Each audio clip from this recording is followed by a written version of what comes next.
بخاری مسلم کی احادیث کی تحت پوری رات جا کے عبادت کرنا حرام ہے.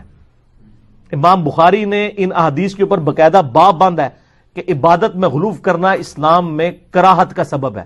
بخاری مسلم دونوں میں حدیث ہے, نبی صلی اللہ علیہ وآلہ وسلم گھر موجود نہیں تھے, 3 اصحاب آئے اور پردے میں امہات المومنین سے آپ کے دن کی روٹین پوچھی, رات کی روٹین. تو انہوں نے بتایا کہ نبی علیہ السلام رات کو سوتے بھی ہیں, بیویوں کے پاس بھی جاتے ہیں, نفلی روزہ کبھی رکھ لیتے ہیں کبھی نہیں رکھتے.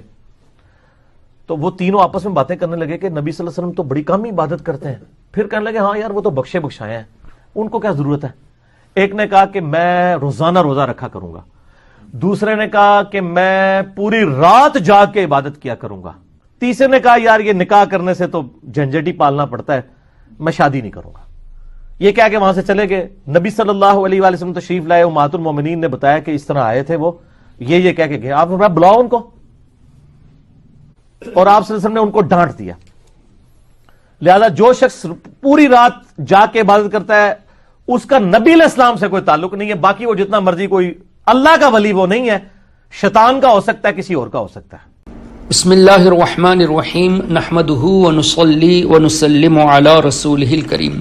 معزز سامعین, ایک اہم بات کی طرف آپ کی توجہ چاہتا ہوں, وہ یہ کہ کچھ لوگوں کی عادت ہوتی ہے اگر وہ کسی چیز کو نہیں مانتے یا ان کے اندر وہ فہم نہیں کہ وہ سمجھ سکے تو وہ یہ نہیں چاہتے کہ دوسرے بھی اس پر عمل کرے اور اس کو مانے.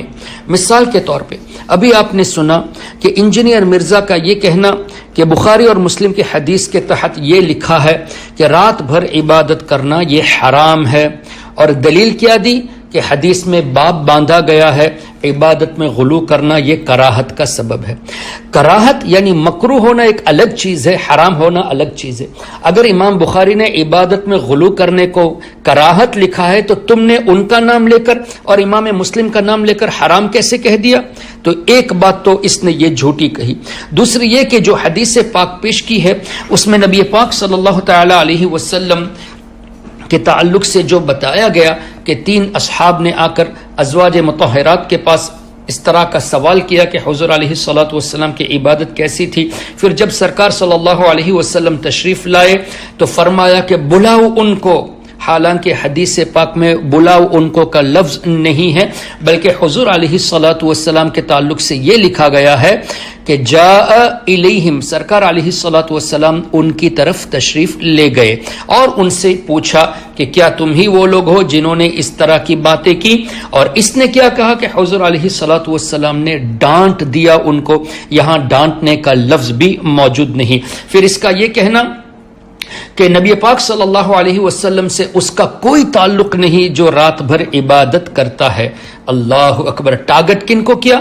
ہمارے بزرگوں کی یہ عادت کہ رات بھر عبادت کیا کرتے تھے. اب اس کا یہ کہنا کہ دیکھو وہ رات بھر عبادت کرنے والے حدیث کے خلاف کرتے ہیں اور وہ اللہ کا ولی نہیں ہو سکتا, شیطان کا تو ولی ہو سکتا ہے.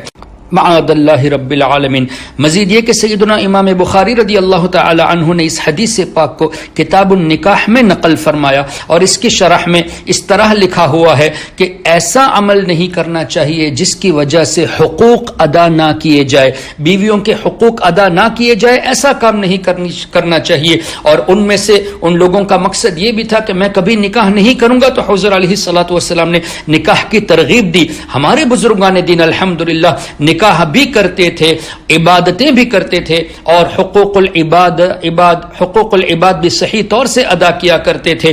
اب ظاہر ہے جن کے ذہنوں میں گوبر بھرا ہوا ہو ان کو کہاں قرآن اور حدیث سمجھ میں آئے, ان کے ذہنوں میں تو گندی باتیں ہی آئے گی. اور ان کی زبان سے اولیاء کرام کے تعلق سے اس طرح کی باتیں نکلنا یہ اس بات کی دلیل ہے کہ اللہ تبارک و تعالی کو منظور ہے کہ ان کو ذلیل کیا جائے. اس لیے کہ حدیث کی روشنی میں جسے اللہ ذلیل کرنا چاہتا ہے اس کی زبان سے اللہ کے نیک بندوں کی برائی نکلتی ہے. اللہ تبارک و تعالی ہم سب کے ایمان و عقیدے کی حفاظت فرمائے. آمین یا رب العالمین. والسلام علیکم ورحمۃ اللہ. اگر آپ نے ابھی تک ہمارا چینل سبسکرائب نہیں کیا تو ہمارے چینل کو سبسکرائب کر لیں